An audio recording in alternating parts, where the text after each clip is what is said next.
So I'm Nicolas Gisin from the University of Geneva. And maybe one of the important things I should say immediately is that I'm a physicist, so hard science, if you like, not a philosopher, not a biologist or psychologist. And so I did a lot of work in quantum physics, quantum information, both more fundamental work and more applied work.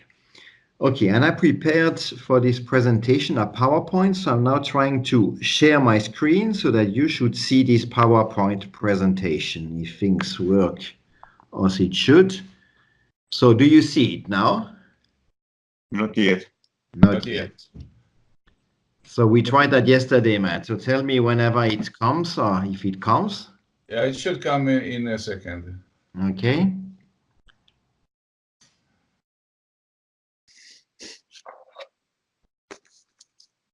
I know here I have still to press here to say that I'm agreed that I have pressed on the button. Okay, it's up. Now it's okay. So I can come here. Yes, I can see your slides.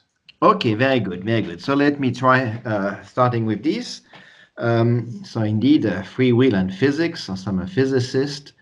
And actually the first half of the presentation will be mostly about questions about determinism and indeterminism, and free will come in the second part of the presentation. So let's start with, as I see physics and cosmology today.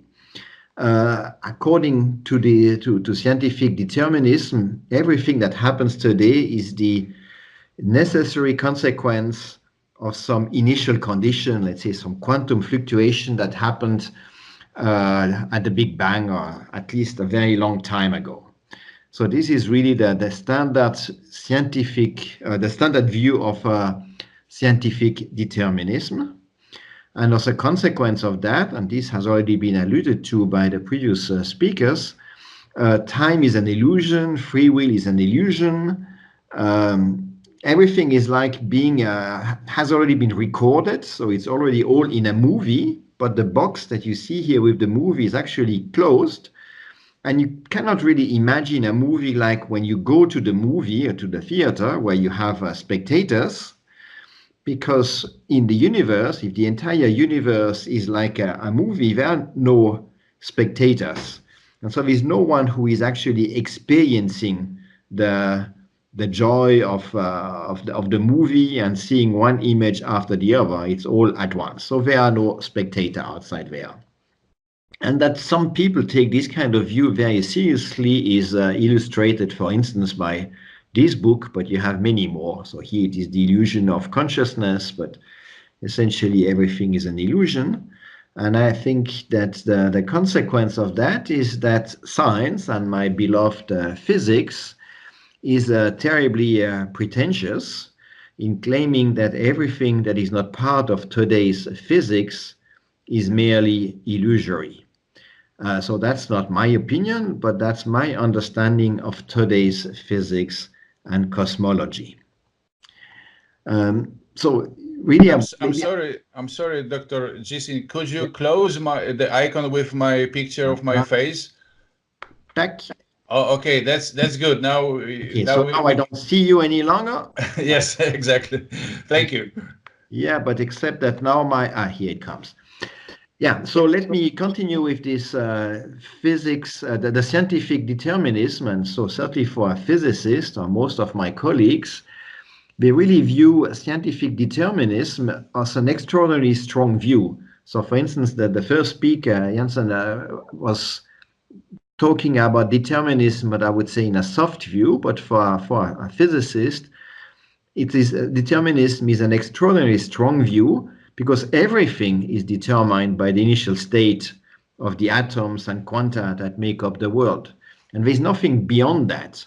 So in particular, this everything includes our opinions, power, statements, beliefs, reasons, as well as all the positions of all the air molecules on this planet and so on. So everything is included in this statement of scientific determinism. And I think one can legitimately question the explanatory power of such an extreme position, sometimes called superdeterminism, but I don't see the difference between superdeterminism and mere determinism. If it is deterministic, according to science, it is deterministic. There's nothing super more to that. And I think that the explanatory power of such a view is essentially, or no, not essentially, it is exactly zero. All what we can say, and actually we don't say it because we believe it, but just because we have been programmed to it, according to this view, is that there was a fluctuation 14 billions of years ago that set the initial state of the universe, and everything that is going on since then, including what I'm saying and what you're hearing and what you're believing or not believing or whatever, is actually part of this fluctuation. So that's, I think, a very poor view. Moreover, I think that the situation for physics is actually in a very painful situation. The screen's gone blank for me. I don't know if it has for everyone else. We cannot see your presentation now. We can't see the presentation at the moment. Can you see something now? Not yet. Let me, so I'm back on the... I see you, but I don't see the presentation. Okay, I think because when I closed, maybe that when I closed, can you see something now? Yeah. Yes. Yeah. Yes. I think the problem is I cannot screen now. close this little picture, so let me put it on the top right, or maybe here it doesn't. So I don't know, this one you probably saw already, this slide, did you? For sure, I've read that one. And this, oh no, I'm going in the wrong direction now, sorry. Where was I? Yeah, this is the one that I was presenting and that you missed maybe partially. Is that? Yeah, that was already. We saw that one and got to the end of it, and then we didn't see anything after that. Okay, Yes, so let's see. Can you see something now? Yes. Okay, so let me continue from here. So I was saying that so physics is in this bad shape because not only of the scientific determinism, but also physics is often claimed to be the perfect mode of explanation, and that all good explanations should follow the structure of physics. So for instance, we have Newton's or Maxwell's equations, and so given some initial condition, all the future and initial conditions. So it's somehow everything in the future is just the unfolding of some quantum fluctuation at the Big Bang, and I'm questioning that. And also another good question, nevertheless, despite all this criticism that I'm making to to classical physics or to physics in general, it has an extraordinarily powerful capability of producing technology, for instance, including Skype and our computers and all that. So it's also not something we can just throw everything away. So how to continue? Maybe let's go back to scientific determinism, for which time is just a mere evolution parameter. And by the way, for quantum mechanics, as long as we just have a unitary evolution, like this arrow that you can see on the Poincare sphere or on this Hilbert space that is sketched on the right-hand side, maybe I even have a pointer here that you may see. You see that this unitary evolution, and in all these cases, time is a mere evolution parameter. There's not really time, psychological time or things like that. And we could say this is when what matters is being. That's Parmenides' time. And certainly physics or science started with clocks and harmonic oscillators, and more generally, what we call integrable dynamical systems. And in this case, indeed, there is nothing that is happening. The wheel is just rotating and so on. But the fact is that almost all dynamical systems are not simple, they are not integrable, they are actually chaotic dynamical systems. So even in classical systems, we have what is often referred to as deterministic chaos. And so now the question is this chaotic systems really deterministic? And before going on with classical mechanics, maybe let's just have one slide on quantum physics. It has already been mentioned that determinism is false for quantum physics, but this is even also questionable, and I will come back to this. But indeed, the standard view, and we just heard it with this Freewill theorem, is that the quantum physics is not deterministic. And indeed, in this book, which I have cited here, I also have a mention of this Freewill theorem with my own demonstration, which I don't know if it is logical, but at least I believe it's correct. So essentially, the idea is that you have these two parties on the left and right-hand side, represented here with these two black boxes. And you have to make a few assumptions, because to have a theorem, you need assumptions. The first assumption is that there is really some distance in between. So you cannot have something that jumps instantaneously or information that jumps instantaneously from one to the other. There's a real distance. And the second assumption, you need something like independent variables, so that you can choose what to do on one side. This is these inputs, or the choice of some measurements you do on the left side, and choice of the measurements you do on the other side, on the right-hand side.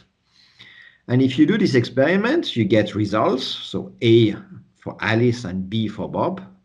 And if you do the statistics long enough, you have a very good estimation of this conditional probability of getting the answers A and B, given that you have made the measurements X and Y. And if you have now a promise that, namely, a certain equation, which I have written here, but not so important, is satisfied, or at least is satisfied often enough, which is the case according to quantum theory and also according to experiments, then you can really conclude that the outcomes, these A and B, contain true randomness, so contain strictly positive entropy. And this is essentially one way of maybe summarizing this Freewill theorem. You have true randomness, you have entropy. And just maybe a way of also illustrating that, it's similar to having just a string of photons on a beam splitter with two single photon detectors, and what comes out is a string of bits which is truly random, or at least which contains true randomness. So that's for quantum, but let's go back to classical and to classical chaotic dynamical system. Oh, sorry, I have one more here. Well, this one I think I can. Let's go to the chaotic case. And let me take an example of a chaotic case, which is well known. It is known as the Baker map. And here the state space, so the system will always be described by a number between 0 and 1. So the state space of this system is a number between 0 and 1. And so you have any possible initial condition here in green. And then the first step of this chaotic system is that you elongate that, maybe like the Baker does. You stretch it until it's twice as long, and then you fold it back like that, so that it's back between 0 and 1. So formally, mathematically, it's expressed by this formula, this function here. But you can easily understand that function if you write x in a not as a string of digits, but a string of bits. So it has to be 0 point something, because it is below, between 0 and 1, it's below 1, so it's not like that. And when you have the bit B1, the bit B2, B3, and so on, so these are bits 0 ones. And for instance, if B1 is 0, that means we are on the left-hand side of this interval. If B1 is 1, we are on the right-hand side of this interval. And this function here, when you express x in binary, is very simple, because it essentially just means you shift every bit to the left. So the second bit becomes the first one, the third bit becomes the second one, and so on. And the first bit drops out. So this is really the typical chaotic dynamical system of classical mechanics. And you can think of it now, for instance, from what I said, you understand that if x lies on the left half after n steps, depends on the nth bit of the initial condition, because at each time step you shift by 1 unit to the left. So after n time steps, you have shifted by n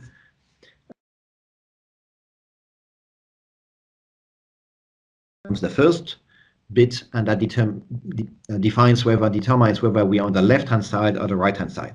So for instance, if that would be the weather, you could say on the left-hand side it is sunny, on the right-hand side it is rainy, and things like that. Now, I think the major question that one should ask oneself when one looks at these chaotic systems, and I think the previous speaker was mentioning something quite similar, the question is whether a very far away bit, I say the billionth, but maybe a millionth or whatever, or thousandth, are these bits really physically real? So I'm not questioning whether one can measure them. Of course, we cannot measure with that kind of accuracy.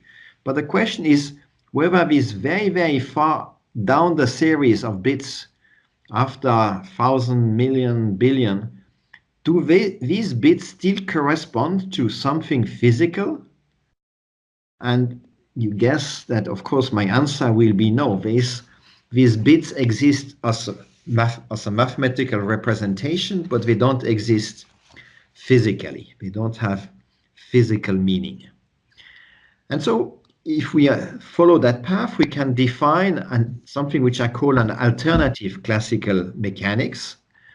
And for that, we just keep exactly the same dynamical equations, so no change. You still have Newton's equations or Maxwell's equation.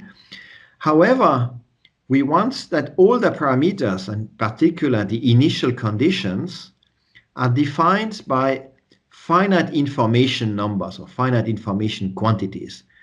So you don't take here real numbers, the mathematical real numbers, but only those that have a finite information content, because they go into a finite memory, would the previous speaker have said. And then, of course, if you have a chaotic system, since now these bits become relevant as time passes, at some point you need new information. And the idea of this alternative classical mechanics is that these undetermined bits, when the new information is useful, get determined. They get determined at random. So you have really a creative time here. New bits are created as time passes. So changes truly happen. Okay, maybe this is not about metaphysics of the connection between physics and mathematics. I have nothing against real numbers in mathematics. I'm just questioning whether they have some ontological reality in physics. So if we have this alternative classical mechanics with this finite information number, we have something which is well-defined, a well-defined theory, which, however, is now indeterministic. It's an indeterministic alternative to the usual classical mechanics. And this alternative indeterministic theory has the same enormous explanatory power as standard classical mechanics. And as a consequence, obvious consequence, it is not correct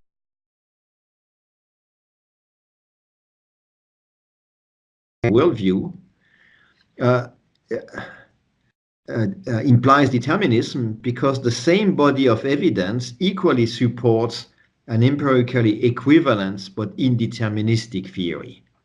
So it is not the empirical evidence that will allow us to decide between determinism and indeterminism. Maybe just an argument why I think that finite information is so important. Take any space-time volume, let's say a cubic centimeter or any volume, but a finite volume.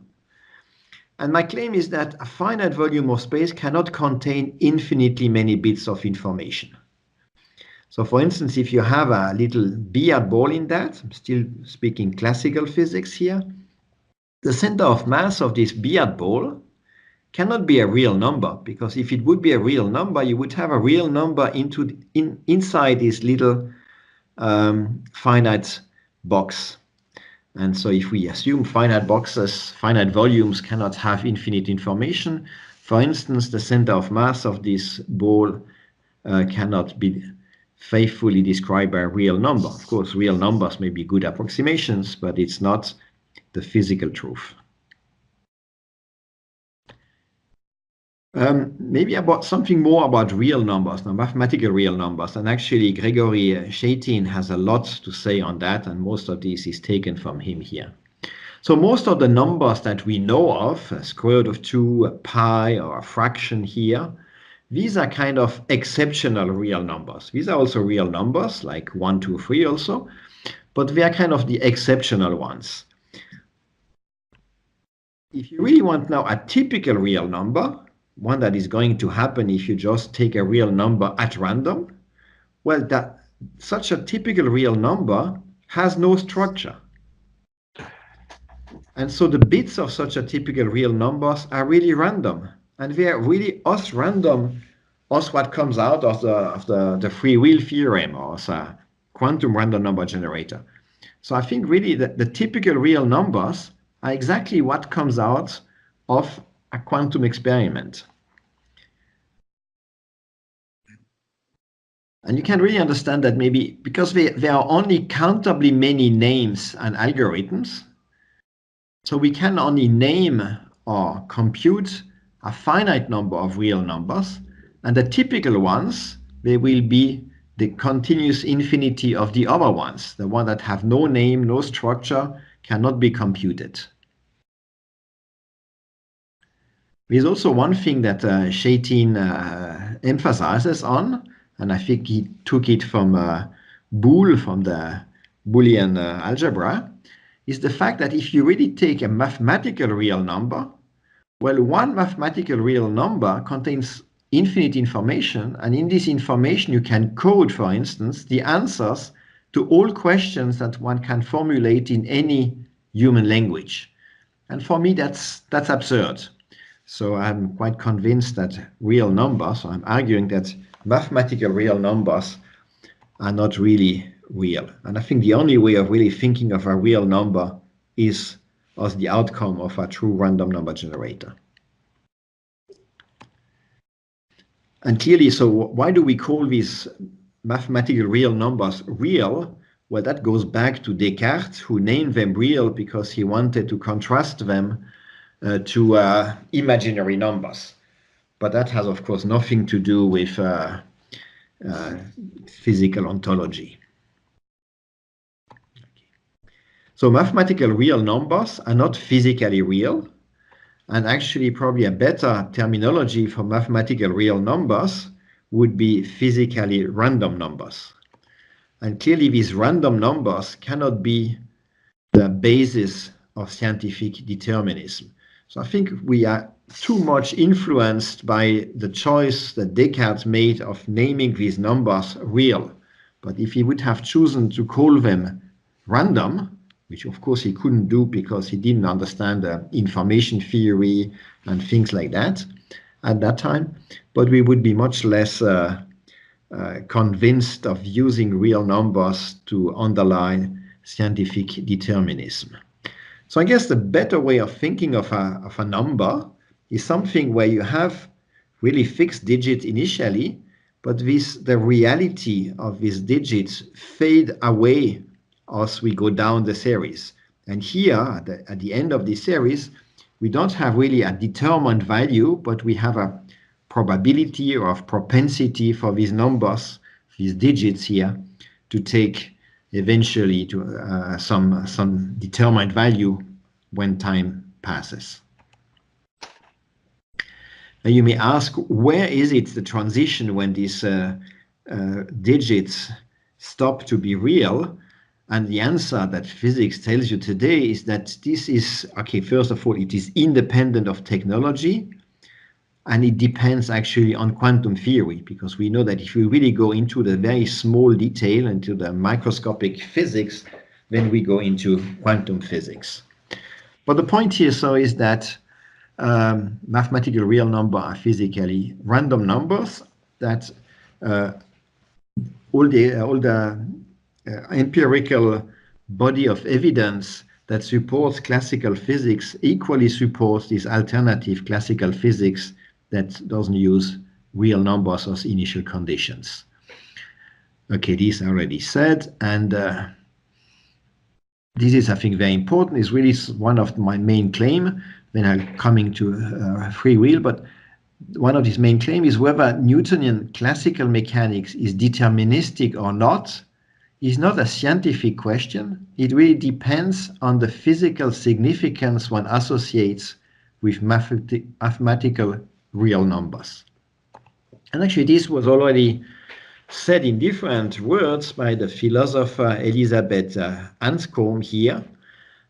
Maybe I don't read her citation, but I don't claim to be completely original by saying that.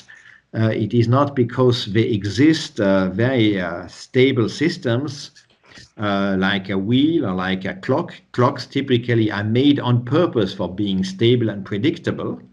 That's the point of a clock, but that's not the typical classical dynamical system. Okay, so I say, excuse me, because I have to leave the debate, the discussion. I will return tomorrow. Thanks you for the talks. Nicolas, who is speaking, thank you. It's very exciting. I hope we can discuss later. Okay. And Matt, thanks for all.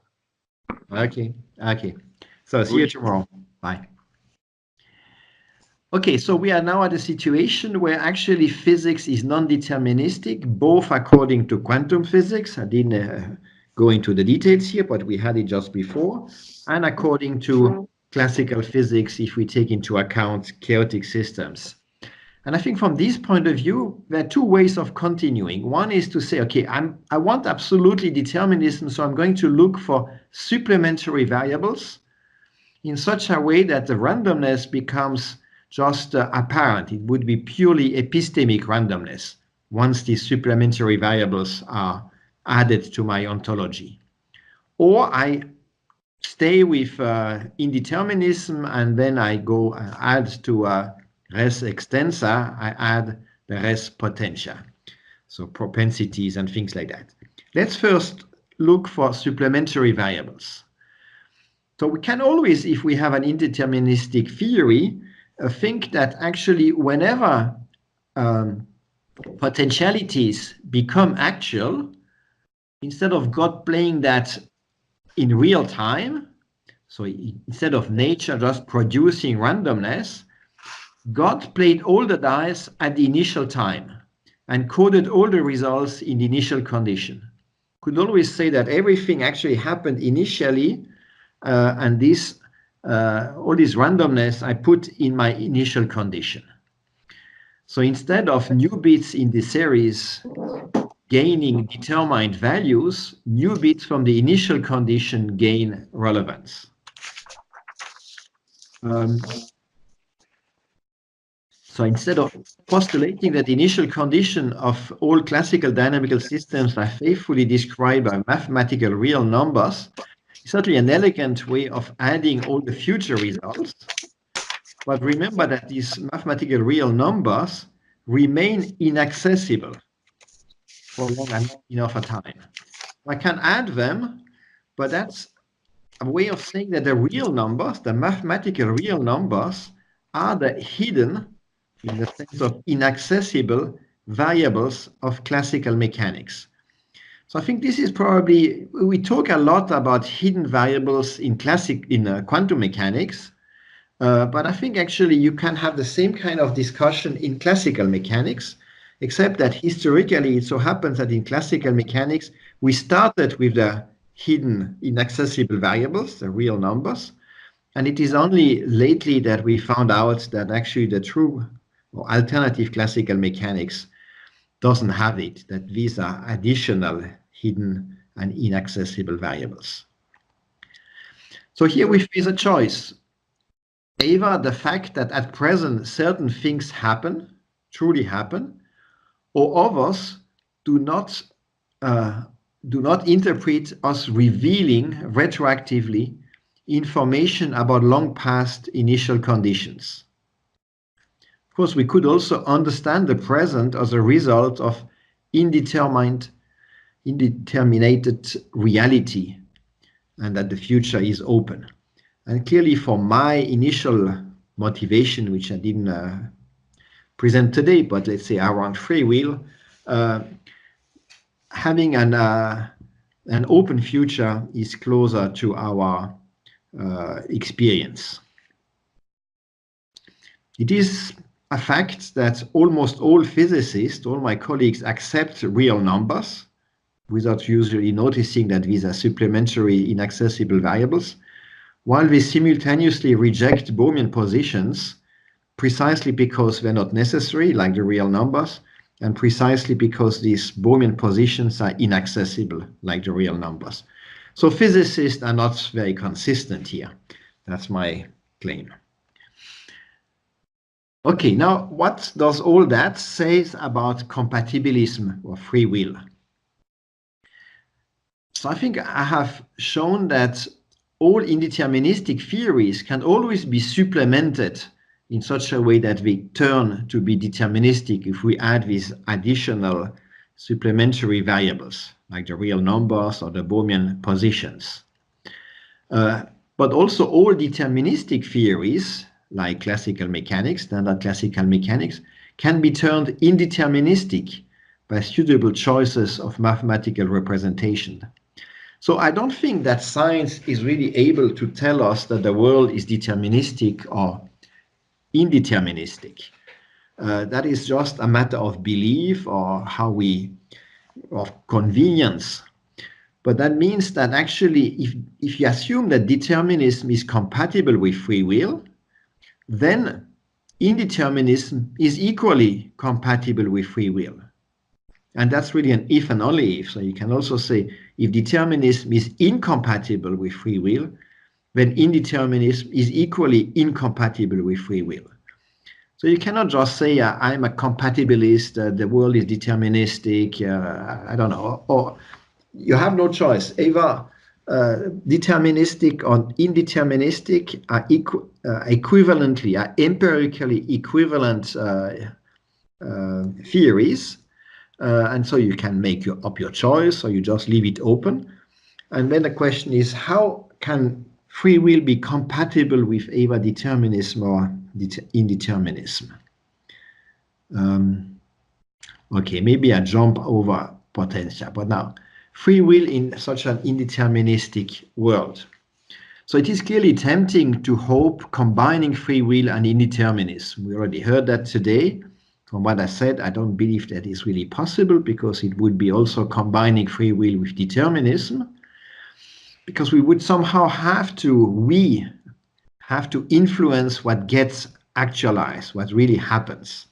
The first speaker was quite explicit here that we have to reason in order to make our choices happen. And for a physicist or a scientist, this is magic. So what is this we? Now, we are made out of atoms and quanta and energy or physical stuff. So we are physical, so we cannot just come from outside physics. And so how can we then act on the material world since we are part of the material world? So I think here the issue seems hopeless. And I think this is actually the basis of all this difficulty of the free will debate. And I fully really agree that it is hopeless, impossible. But I also agree that we have free will. And I have a lot of respect for science. So I don't want to give up physics and introduce magic or something like that in it. So how can we proceed from here? And I think one has to reverse the order, in the sense that I think it is not physics that should explain free will. Physics will never explain free will. But actually, it is free will that explains why physics is so successful and has such a large explanatory power. And this idea, as was also already mentioned, is not from me again. It comes, sorry, I have one slide before. So I will come to Le Cuy afterwards. So really my position is that free will comes first in the logical order. Without free will, there is no way to make sense of anything. There would be no rational thinking, no science. In particular, there would be no understanding. So the world, I believe, is not entirely deterministic. Time really exists and really passes. The future is open. And so science, philosophy will never disprove the existence of free will. And this really goes back to this person, this philosopher, this French philosopher of the 19th century, Jules Lecuyer. Here you see where he was, an indication on the house. This is where he was born, here in Brittany. And he wrote,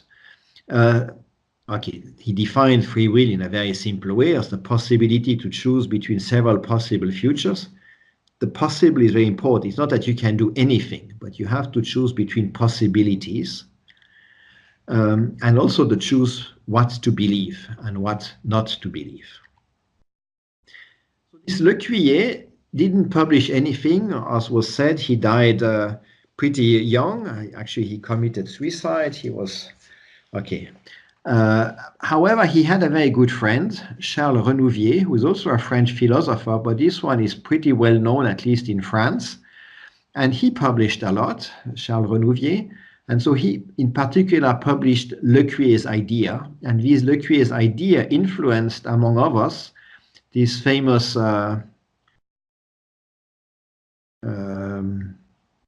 that's where he published it. But then he influenced this famous William James, who is now a very famous American philosopher. And interestingly, William James, after reading Lecuyer, said, reading Renouvier, but what Renouvier was saying was what was coming from Lecuyer. So after reading Renouvier, the first act of William James, act of free will, was to believe in free will. And I think that is a kind of very good summary. Since free will comes first, the first thing you have to do is to believe in it and act accordingly. So Lecuyer really noticed that free will, without free will, the certainty of scientific truth would become illusory, and the consistency of rational arguments would equally become illusory. So you need free will just to have and to trust scientific truth. In this sense, free will is a prerequisite for science. Indeed, how could we distinguish truth from false if we had no free will? Supporters of different views, like for instance creationism and Darwinism, would just be equally determined to believe in their views. Without free will, one could not decide when and how to test scientific theories. So we could not even falsify our theories. And this is a point that was already made also by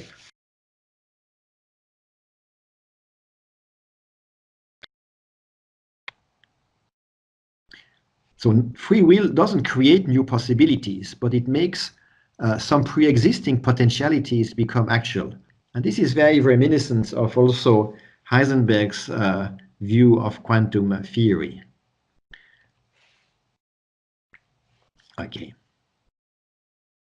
Fourth, free will is also the rejection of chance. And let me illustrate that. So now comes an illustration. And instead of deciding which woman I'm going to marry, I'm actually already married anyway, and making or whether I'm going to have some croissant tomorrow morning for breakfast, let me illustrate it on the axiom of choice. Axiom of choice is an axiom in mathematics, and so that looks hyper-rational. So let me just remind you that this axiom says that if you have any non-empty set of sets, there exists a function such that the image of the first set is an element of that first set, the same for the second set, the same for the third set, and so on and so on. So in some sense, you may say, yes, well, I forgot to say, these sets are non-empty. So I can choose, in any of these sets, I can choose an element. So it looks pretty obvious, because since these sets are not empty, I can choose an element in each of these sets. However, this set of sets could be infinite, could even be continuously infinite. So it looks also absurd to assume this axiom, because it would imply the possibility to make infinitely many choices in a finite time, actually in no time. It's given at once. And making infinitely many things or many choices looks absurd. So you have very good arguments to believe in this axiom, so to add it to the list of your axioms, or on the contrary, to reject it. And actually, this axiom of choice is logically compatible with basic arithmetics. However, its negation is also compatible with basic arithmetics, these Zermelo-Fraenkel axioms. So you can, it's one example of this Gödel theorem, where you have something very well defined, this axiom, but within standard mathematics, basic mathematics, you cannot prove this axiom, nor can you prove it wrong. So you have to make a choice. And I believe you have it to make it a free choice. Of course, your free choice may be that you don't care. That's also a choice that you may have. But at this, as a mathematician, you probably want to make a choice. Maybe even you may decide that on the even days you buy the axiom of choice and the odd days you don't. That depends on your free choice. So do you buy it? Do you have free will? Does really your opinion about this axiom of free choice depend on some fluctuation that happened at the time of the Big Bang? Isn't that absurd again? So you should really use your free choice. That comes first to decide whether you buy this axiom or not.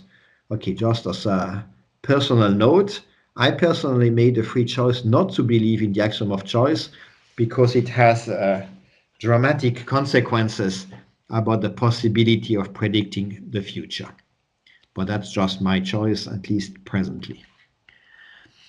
So there are really two kinds of times. There is this time when essentially nothing happens. It's just here, okay, a beard ball moving or a clock ticking in a most regular way. And then you have creative time when new bits of reality are created.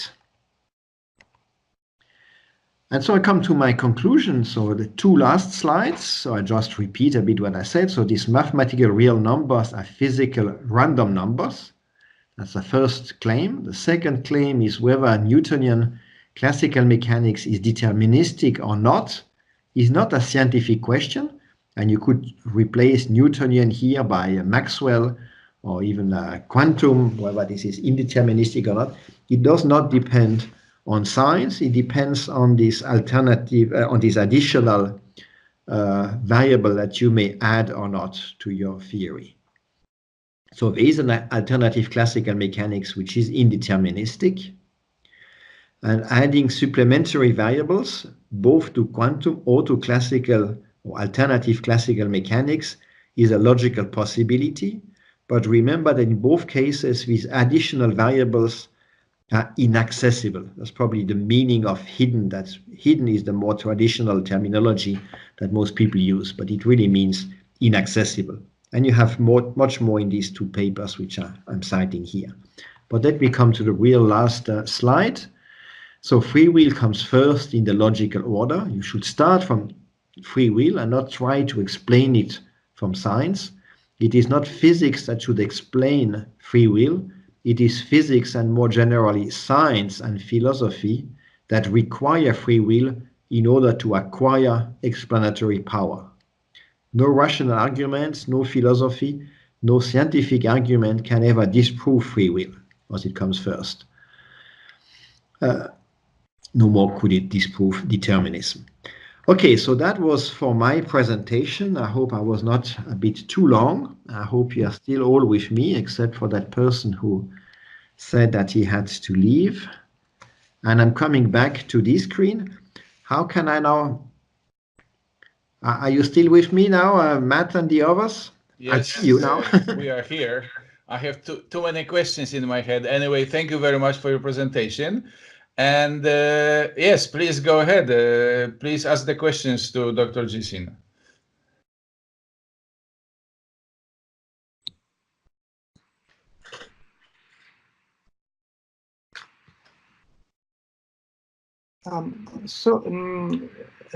Professor Gisin, would you say that what defines the unpredictability of the real numbers you're considering is their Kolmogorov complexity? Because, for instance, I can, as you said, pi is a very special real number. This is instead of writing all the digits of pi, I can give you a prescription on how to generate it, and so this will be a finite amount of information. Exactly. Right? Exactly. So pi is a special number that you have algorithms, very efficient, by the way, algorithms that allow you to compress it into a finite Kolmogorov complexity or a finite amount of Shannon information. And it is indeed the fact that a typical real number, so not pi, a typical one, you cannot compress it at all. It has infinite Kolmogorov complexity. And this means it has also infinite information, Shannon information. And if you don't want to have in physics these infinities, as an actual infinity, so the initial condition of any dynamical system cannot be described by a typical real number. I see. I agree. Thanks. What you are saying about the initial conditions that cannot be determined without precision reminded me of the lectures of Gallavotti about statistical physics. He makes a very nice introduction to classical statistical physics by making very similar considerations, I would say. I don't know if you know his lecture notes. Okay, well, I know the name of Gallavotti, but I don't know his lecture notes, I have to admit. Maybe you can send me this a link to this presentation. I'm certainly yes, looking forward to look at it. Okay. Thank you. I would like to say that there is a problem with the word future, because physicists seem to say if you have an equation, then you can predict. And what you predict is the future. I would not agree with this definition, because this future seems to be exact, precise. There's no change. For me, future is not existent. In our daily life, we do not know what will really happen. We imagine something. So it's uncertain future. So if prediction should also be uncertain. Yeah, maybe so, Franz. I think that I'm actually quite in agreement with you and very sympathetic to your views. But you should not try to change the meaning of the words that have already meanings. And for instance, the future for a physicist has a precise meaning, and you cannot just change that. But okay, when I'm saying that there exists also creative time and not only Parmenides time, so the boring time, as I call it sometimes, I'm exactly saying that indeed the future is open. But the future for let's say for 99.9% of my colleagues is not like that. Most scientists have a view of the future as something which is somehow already existing. It's already determined by the present or by the past. So I don't think we can just say that we should change the terminologies. They have their terminologies. We should just say the future of physicists is different from the future of biologists or biopsychologists. Depends also on the biologist, but it's certainly different from my future. I agree on that. Sorry? So for me, the future is open, and indeed, physics should be presented as an indeterministic theory. Okay. And then the future is indeed open and leaves place for indeterminacy and undetermined events. And we now also reverse the logic and saying that free will should not be explained by physics, but free will explains why physics, why we have this understanding of physics and this explanatory power that science provides, this explanatory power. I think we are putting things in a better order to be closer to you and my feeling about how life develops. Yes, I also think that science is made from observation in the microcosmos first. And then we interpret and we make experiments to go down to the elementary particles. But I do not understand why free will in the macroscopic must be explained by elementary particles. Why? We are living in another world in the macroscopic than in the elementary particles. Well, I was talking about classical mechanics most of the time, which doesn't refer specifically to the microscopic world. The weather, for instance, I took this example of the weather, sunny or rainy. This is clearly on the macroscopic scale. But I see that Mark also has some question. Maybe we... Thank you very much. I really like your talk, and I was totally with you on the first part. Not a lot of people talk about physics as being deterministic or indeterministic, and of course, as you say, it's neither. It's the theories that can be deterministic or indeterministic, and of course, all measurements, all our results are all finite. But I got a bit. I wasn't so sure when you started talking about free will. I think you're talking about human decision making. Is that correct? Yes, yeah. Well, in part, I'm not sure it's limited to that. Okay, but you're talking about human decision making, but there's no reason to believe that that's indeterministic, is it? We could just be complicated clockwork machines. There's no evidence otherwise. Okay, so maybe I was not clear enough. So I think I said that whether it is deterministic or not, so for instance, whether free will is compatible with determinism, because if it is compatible with determinism, it would necessarily also be compatible with indeterminism. Yeah, Since again, these are just the theories, and you can turn one theory of one kind, so deterministic, let's say, you can turn it into an indeterministic theory and vice versa. Now, however, what I was saying about free will is that I don't really see that it is physics or science more generally that has to explain free will. It's very difficult to really explain how we make decisions on what is consciousness. Even let's go to consciousness now. What is consciousness? I don't think that physics is going to tell you what consciousness is. But we need somehow consciousness to make conscious decisions, or to decide consciously what we believe or don't believe.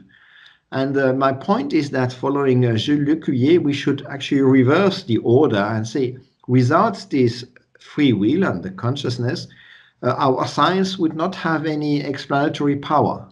Yeah, I always understood free will as a separate phenomenon. Whether you were a free agent, and your actions, your decisions were not predetermined, was rather separate to whether you were conscious or not. And I don't see any mystery in free will. Yeah. I mean, it's no different to a clockwork machine, is it really? Well, I have my feeling is that it is different, that we make decisions about believing or not in the axiom of choice, for instance. It's not really a decision I'm acting on the world, but I'm deciding whether I'm believing in this kind of axiom or not. I could program a very simple computer. It's not just like a clock. I'm not behaving like a clock when I make my decision to reject the axiom of choice. How do you know that? I could write a very simple computer program that would make decisions like that and say what it believed. Sure. So of course you can mimic that. That I have no doubt about it.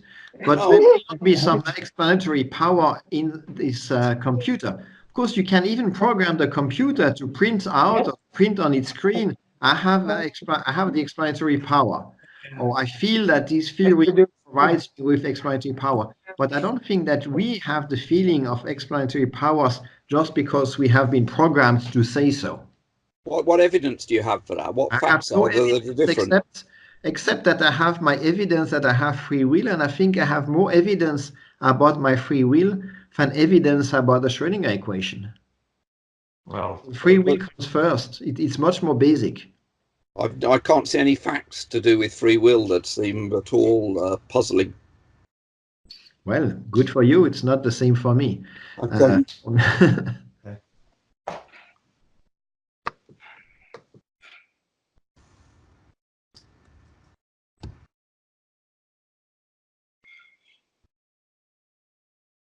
So you, Mark, do you have a consciousness? Do you feel, are you a conscious being? Do you probably have this feeling? I think consciousness is much more difficult to deal with because it's not a very well defined term. Whenever someone says what it is and you start talking to them and then change their mind, it means very different things to different people, consciousness. Whereas free will, the idea is that we can make decisions that are not predetermined.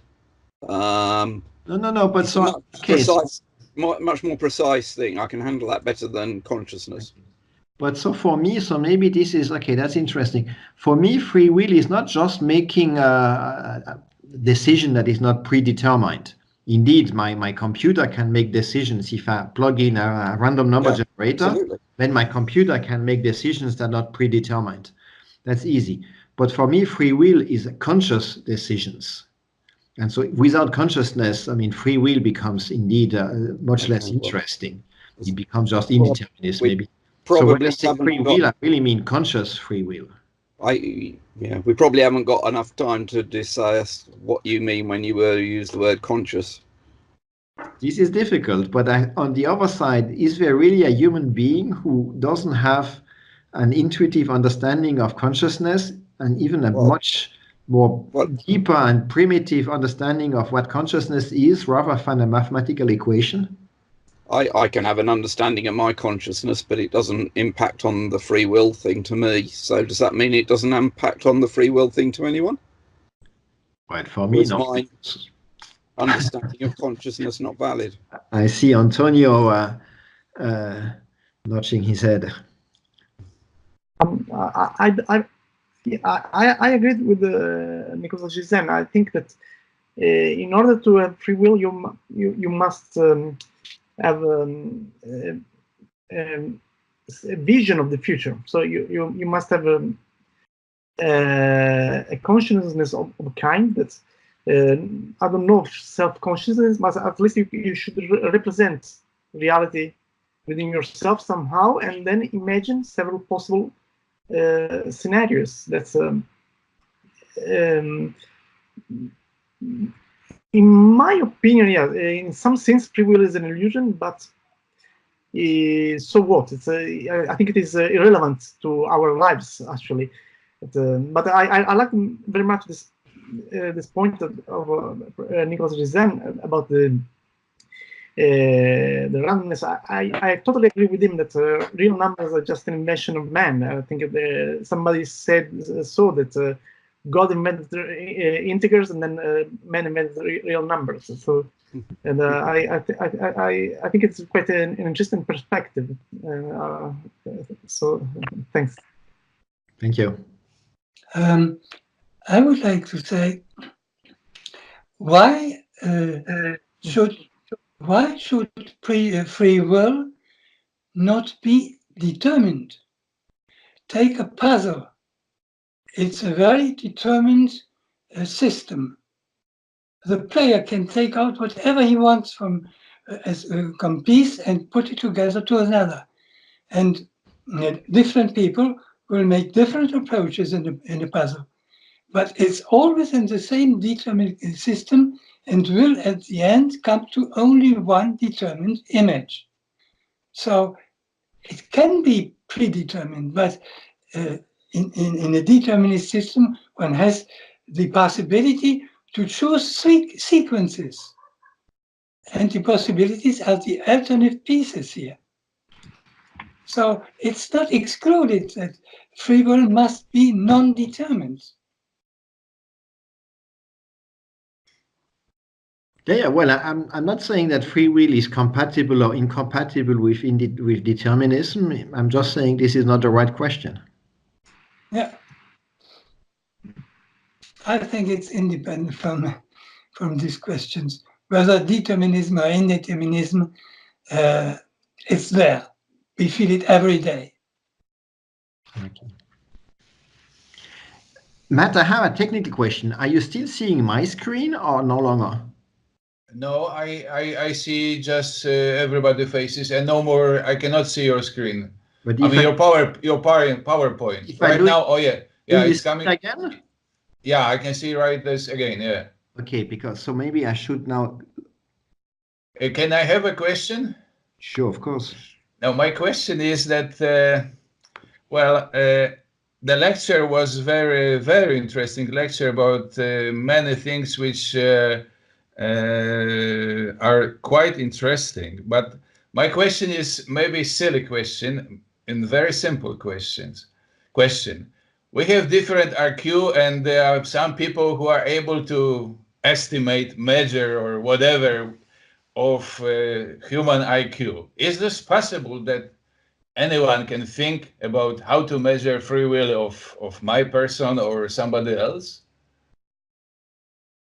No. I don't think so. That is what I was expecting. But if we go to what physicists tend to think about the nature, I mean, let us make experiment, 100 of them, and let us analyze this way and this way. Okay, and after all of those experiments, we, or most of us, we can agree that something is happening. But if the free will is completely difficult to understand, nobody can measure and make any estimation, then the serious question is what we are talking about. Is this possible that instead of this big, accelerators, big machines, we can build a huge machine which is able to estimate a human, free will? I think this is impossible. Therefore, there's no discussion because we don't know what we are talking about. We cannot. I can show you how to measure it. Yes, please. I will. Yeah, that's my talk. We'll tell you. Oh, I see. Oh, I'm sorry. You have to wait. Okay, I wait a moment. Also find free will in such a way that I can measure it, but I think the interesting definition of free will prevents you from measuring it. That's maybe I know this is catch-22. Either way you go, you are wrong. But okay, let me also ask the question, which I was actually confused by your line, that you were saying something like that, how we could distinguish truth from false. That was toward the end of your lecture when you were making reference to this French philosopher, and then free will. If we would be just totally programmed that everything would come from the initial condition of the universe, we could be programmed to believe whatever we believe.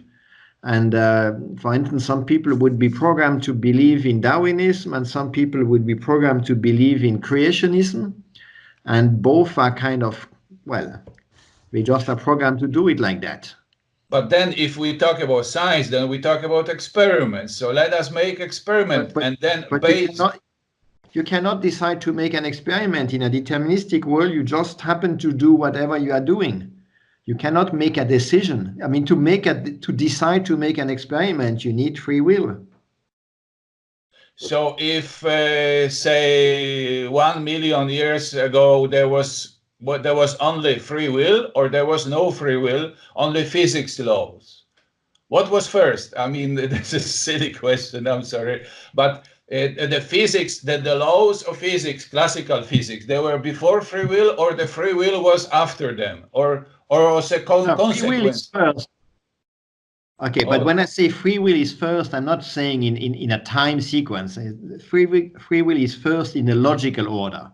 You have to start from a free will in order to start rational discussions as we are having now, or start philosophy or physics or science. So you need free will in order to be able to decide which question you are going to ask. What is the kind of interesting answers you are looking for? But if instead of free will, we just say, okay, let us make experiments, and on the basis that's also a decision. You're making the decision to do experiments, and you make the decision that you're going to trust these. So you're also making the decision that this outside world exists and has some independence, at least enough independence that you can question it and trust the answers that are coming. I understand that. Now, in such a way, we will go in circles around. Why? That in order to explain something, we need the assumption before, and before this assumption, we need another assumption. and then we continue. Well, every argument has to rest on something, and I think to have our discussions resting on the assumption that you have a conscious free will, that's my basic axiom, and I think from that you can derive essentially everything. But just to think that you can have a kind of argument that will not rest on any basic assumption is hopeless. No, because, well, it's not exactly hopeless, but I missed the part when you say that this is an assumption. This is your axiom that. Okay, now I got the understanding. But there's one question about, I'm not sure how to understand the relation between the real numbers and the hidden variables, in the sense that of course we cannot see everything. We are not even trying to see everything. But then the real numbers, they are just a mathematical whatever number, digits, bunch of digits. They are not physics. They do not represent any physics. So how come they? So if these numbers are only mathematics, and that I perfectly agree, I have no problem with mathematical real numbers. They are beautiful and so on. But I don't want to attribute to them any ontological reality. However, when you have a chaotic system, these very far away digits, which we don't know, and it's not a matter of knowing or even being able to measure them, not even in principle. But at some point, these very far away digits become very relevant. They determine whether the weather is nice or rainy. And so they become physically real. And so you have a choice either to say that something that was not physically real becomes physically real as time passes. That's the indeterministic view. That's my creative time. Or you say that actually at the initial condition, everything was already set, and these real numbers had already at the Big Bang physical reality. And it is this physical reality of the initial condition at the Big Bang that determine whether tomorrow it will be rainy or sunny. Well, so that's these supplementary variables that you can add to your theory, and the theory becomes then deterministic. It doesn't change the nature, as Marc said, but the theory becomes then deterministic by adding these supplementary variables. But as long as you're just looking for the empirical content of your theory, you may as well say that these faraway digits have no physical reality whatsoever. I want to do everything with finite information. You have the same predictive power, but your theory now is indeterministic. It's an equivalent indeterministic theory. But then of course we have a question about how to understand mathematics, and you are talking about Platonian understanding that the mathematical objects, digits, they do exist in whatever way, and well, they exist maybe in some Platonic world, but they don't exist in our physical world. So how many digits after comma in root of 2 you agree to accept or not? So for root of 2, because this is an exceptional real number, there's an algorithm that allows one to compute it with a finite algorithm. So this is a finite information number. So that's easy. But if you take a typical real number, you may ask how many digits. And I don't have an answer to that, because there is no universal constant like a Planck's constant or something like that for classical mechanics. But the fact is that according to today's physics, if we really go to this scale of the thousands of millions of digits, then we hit quantum mechanics. And then we know that actually we should no longer be using classical mechanics, but quantum mechanics. And quantum mechanics, we know with very different kinds of algorithms like this free will theorem, is indeterministic. No, but your algorithm to calculate whatever real number can do this endlessly. but it does not mean that at the end of this operation, this algorithm is quantum to do anything with quantum. It just generates a bunch of numbers, and that's it. But these are the exceptional, you know, you are hitting an exceptional real number with probability 0. The problem is that we only know these exceptional real numbers. A typical real number, we have you and me, and no one has ever met, because a typical real number contains infinite information.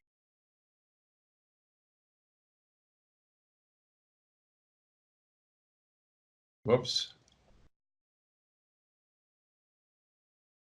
However, if you want now to go to these chaotic dynamical systems, these very far away digits become relevant after a finite time. All right, thank you very much. Let us disagree on that. Okay, anyone who wants to ask Dr. Gisin the next question? Are you still with me? Yes, I am. I can see a few people, and all right. So the next. So thank you very much, and it was very interesting, and.